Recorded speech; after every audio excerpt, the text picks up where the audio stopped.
I tell you what, you absolutely can't criticise Beta, Italian manufacturer, for not being progressive and modifying their bikes every year. So for 24, they've done a hell of a lot, as they have done each successive year coming up to this point. But the big news, I think, for 2024 is that they've gone a much chunkier, beefier frame. Married to that has been some tweak to the suspension, the engine hangers, to suit that firmer frame.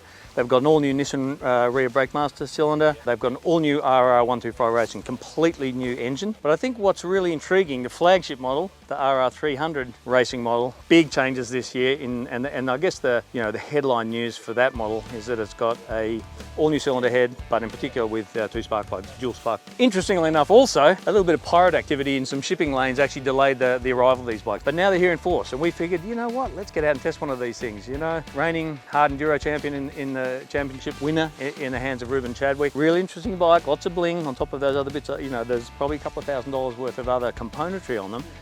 But we figured, who are we going to get to test these things? Well, we've called our old mate Geoff Ballard, who almost needs no introduction, you know, one of Australia's most decorated enduro pilots, but also a guy who's buys a bunch of bikes. He's had a heap of Betas, but a heap of other brands as well. So, and he's also won a 4-day a couple of years ago on an RR390 4-stroke racing model. So there's GB, and then our other guy we called in to do the test is Timon Wegner. Timon, great dude. You know, he's had a history with KTMs, with Shercos, but he bought Ruben Chadwick's 2022 model, RR300 Racing, and he's currently leading the silver class in the grassroots Australian Hard Enduro Championship. So let's swing it over. I can see the boys are sitting over here. We've had a couple of amazing days. You know, we've done everything in the snotty pines. We've done some really sort of technical stuff. We let that to Timon because of his skills, and we've done some really amazing loamy grass track. So really a good all-round sort of feel for the bike. So let's swing it over and have a bit of a chat to the lads.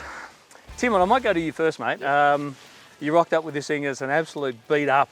I was like, holy crap. Yep, straight from the but race. Look, you know, that's what you do, right? Yeah, Hard that's Enduro right. Championship, Yeah. And it's Exactly. not about the thing looking pretty, you know, sitting No, on a not at motocross all. stand. But first thoughts for you, it must have been really interesting for you to jump on, you know, from a 2022 model and then on the new one with a different frame and particularly the dual spark head. Biggest standouts for you, mate, what did you find?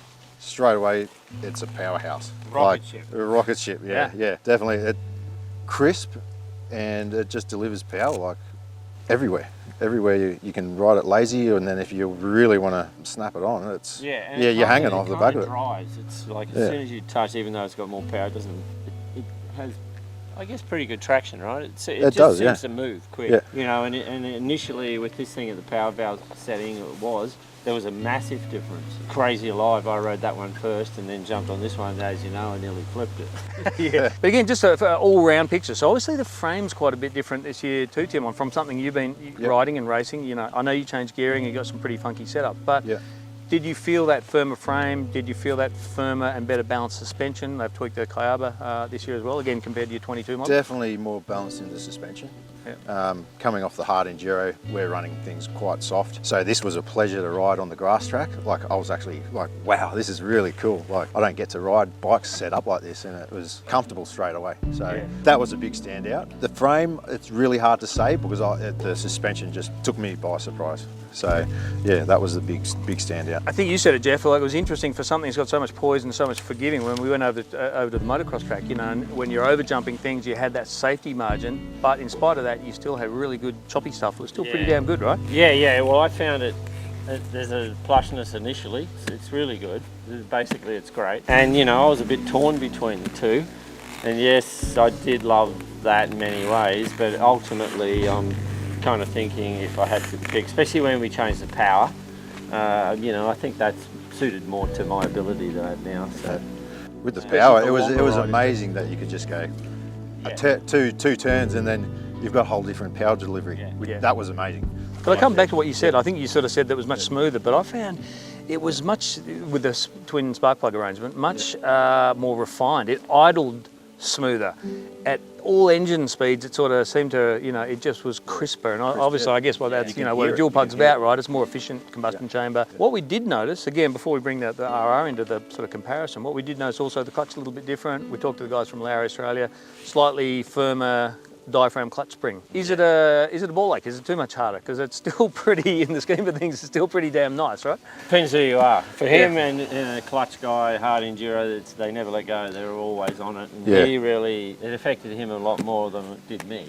I was like, yeah, I suppose it is, and it is. When you jump back and forward, you do notice it. That was the first thing. Yeah. Riding the standard, it feels like the 22. Jump on this and it was like, oh, there's something different here.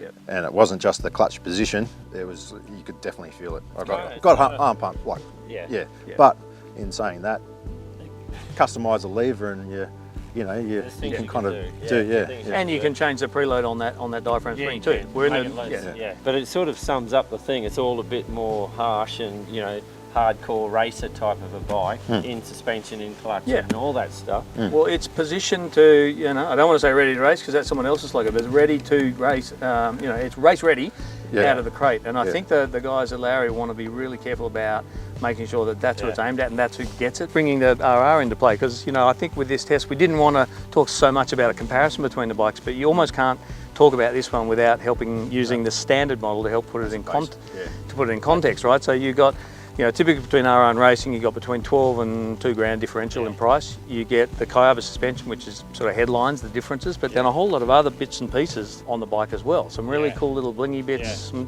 nice bits, some handy stuff like an axle puller, some reinforced guards, that kind of stuff.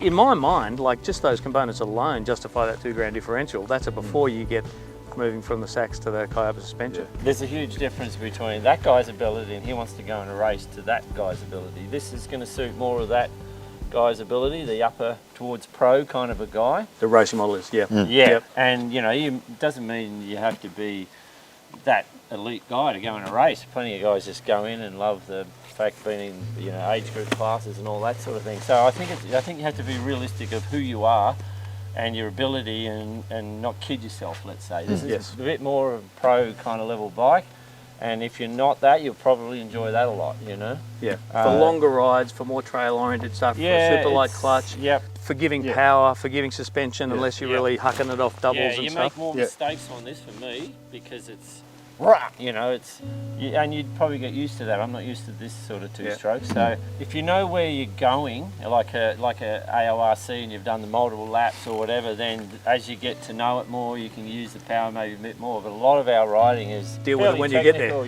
You're working it out as you get there, and you're off the throttle more, and you want a smoothness. And the high-level rider will really chew that up on anything, on any terrain with this sort of bike. And Timon, I got the feeling, when you jumped on, you were of course itching to get on this thing because it's the sort of new iteration. It's got some changes from what you're used to. Yeah.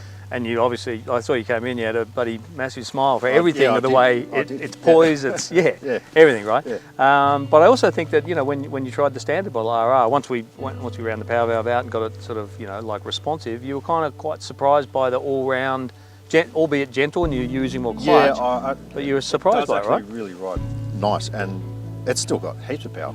The standard one has still got plenty of power. For the light, you can still race that with that power, like easy. Suspension, anyone can just jump on that and ride that comfortably all day. I think, you're not getting beaten up. You don't have to ride it as aggressive. No. And you get back on that and you go, this thing goes all right. But when you get back on this, you go, no, rocket ship. Yeah. Well, I was kind of like, I saw you did almost like a loop out over, because it hit the power before a double over here on the motocross track. And then you go, geez, it's got some mumbo. And so when I got on it, I was kind of like, shit, I'm going to take this easy. But it was interesting for me, I think because it was so crisp and so smooth, I think I said to you guys, it made me feel like I could short shift earlier, right? So for me, when you got big power, it's all about getting out of second into third gear so I can torque it around. And this thing, because I think it just burnt, the combustion chamber is so crisp everywhere from the bottom, I could short shift more, and it surprised me that I could actually run this, like without, having my hands blown off the bar. Yeah, you can ride it slow. It's a great engine, In a way, I was thinking after riding that, I was going, in some ways I like the smoothness, softness, or whatever, let's call it that, and I think I want this engine though. You can go a bit lazy on it. You can go lazier on it if you really wanted to. But then when we adjusted the power, I was like, oh wow, that's great. But this is like it's meant to be, a more towards a pro level. And again, you just need to be realistic who you are. talking of lazy, we mucked around with it's got a sunshine and a rain map, you know, and I think you said to him, it's a bloody big difference now, right? But almost in a lot of ways, I don't want to say too big, but if you're riding on glass, great. But it's just, it dulls the power clearly, but I think you guys sort of said it also knocks some of the torque and the snap where you needed it. That's right, off the bottom. it does, And hard enduro is all about snap, even though it's technical and all that sort of stuff. So I preferred them both in. We had a bit of slippery stuff out there, nothing crazy, but I preferred them both. The sun map, definitely the go. Like it looks pretty flash, you know, especially when it rocked up. And oh, they're beautiful. They're beautiful. You got to put your sunglasses on, right? And you yeah. expect it to be worth a fair bit of money, right? Yeah. Okay, 16.9 recommended retail, I think, give or take. So, look, it's always, I'm always hesitant. It's sort of fraught comparing bike prices with other bikes because you've got different components and bits and pieces. But I think it's kind of remiss of us not to. So, talking to the Lowry guys, they're like, who are you selling this to who's a competitor? And it's a guy on a 300 Sherco, which has also got Kayaba suspension. That's about 16.2, right? Yep. So it's kind of in the ballpark. But I think most interestingly, what they're trying to do is create this value proposition because you've got a KTM, a standard KTM. So what did I say, 17.2, so a little bit, $300 more for the KTM, and then it's about 17.7. So you're talking about $800 more, again, the standard Husky. So in light of that, the fact that this thing's somewhere in the middle there with all that stuff, with the extras, it sort of screams good value, right? Yeah, it is. And look, I think coming back to what you said, Geoff, it's about who you are and getting the right bike. And I know that like dealers and I keep thinking, like, if I was presented with this, I would just go like, well, the racing's won me over because of that, and then the Kayaba suspension again, and I think it saved me a couple of times when I was over jumping and bottoming that out. In a lot of ways, in my mind, there should be a bigger than $2,000 differential between these two models, right? Yeah, no, that's right. Well, it's been good for him because he's got an older model bike and he's probably wondered what they're like. And it was a full demo day for me. It was a demo day for you, wasn't it? And that sold me. It sold you? yeah. Right. Definitely, it will be the next one.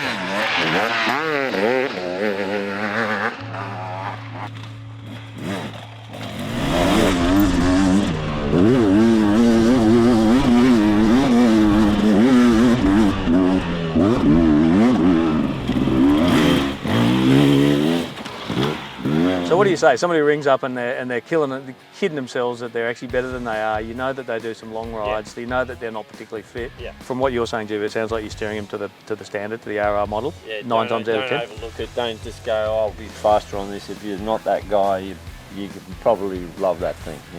Yeah. Don't kid yourself. Let the ego go a bit if that's the case. You just consider what you ride and who you are and choose.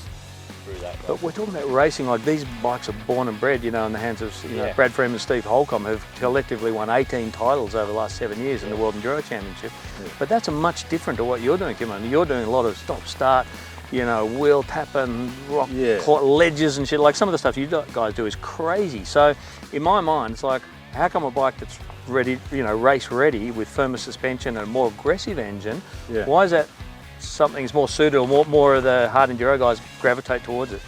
Well, it's the power delivery. Like straight away, it was like you put that power down instantly when you come around the corner and there's an obstacle. You're not having to wind it up as much. It's there. It's all there. Like definitely, if I was to purchase one, you'd be backing everything off and getting it all soft. But the suspension but it's still like when we were riding off in the rock stuff, it was still felt great. Like I wouldn't be doing surprisingly so. Hey, And you're talking about helmet and all that in enduro, but Ruben, on one of these is last year's. That's what I mean. The reigning grassroots hard enduro champion. A big deal, Yeah. These are light too. Like they feel light. They feel like a small bike. Yeah. And I think it's the ride height. It's a whole combination of the ergonomics of the whole bike really that kind of make you feel like you're riding more of a toy than a bigger 300 big bore two-stroke. Yeah, absolutely. It's just the safety modes it gives you. Like I'm getting things wrong a lot out there when I'm getting tired. Over jumped a few things, flat landed that, bottom both ends. Yeah. It's not crazy, but this just has that extra, that cushion, forgiving nature, right? What would you do? If you want to do something with this bike, what would be the first thing you'd do? Go to an 11-tooth front sprocket so you can climb up off ledges. Change the gearing. But in saying that, I was quite surprised because it's running a 1448 and it's still really torquey. It's still got a lot of torque. Definitely change the gearing, but the lever, the clutch lever, I'd go straight to that. And tyres, yeah. Yeah. Put a good old gummy on and yeah. Yeah, nothing wrong with the brand, Pirelli's yours. Yeah, that's right. But Yeah. gummy. Bloody impressive thing out of the crate. So there's not a lot to dislike about the package, eh? No, not at all. No, it's Thumbs up. yeah, definite thumbs up. Now, all you Yeah, got to do, mate, is just go and win, clean up at this final round and win the silver class in the Australian Hard Enduro Championship. Hopefully, yeah. It is Bring another one home for Beta. Yeah, that's right. Yeah. It is the one round that I haven't finished yet. I've always had bad luck with my bikes on it, but hopefully the Beta takes me home. So. Well, guys, hey, it's thanks for your effort, and last few days have been great. It hasn't been dusty. You've been right about that, Geoff. But it has been a lot of fun. It's been really quite, I think, revealing about the difference in the personality and the character of the bikes. I think you've got a much better head round now, much better about what bike, the pros and cons of each bike, but in particular, what you say, GB, what suits what kind of rider and which sort of terrain more. Yeah, cool.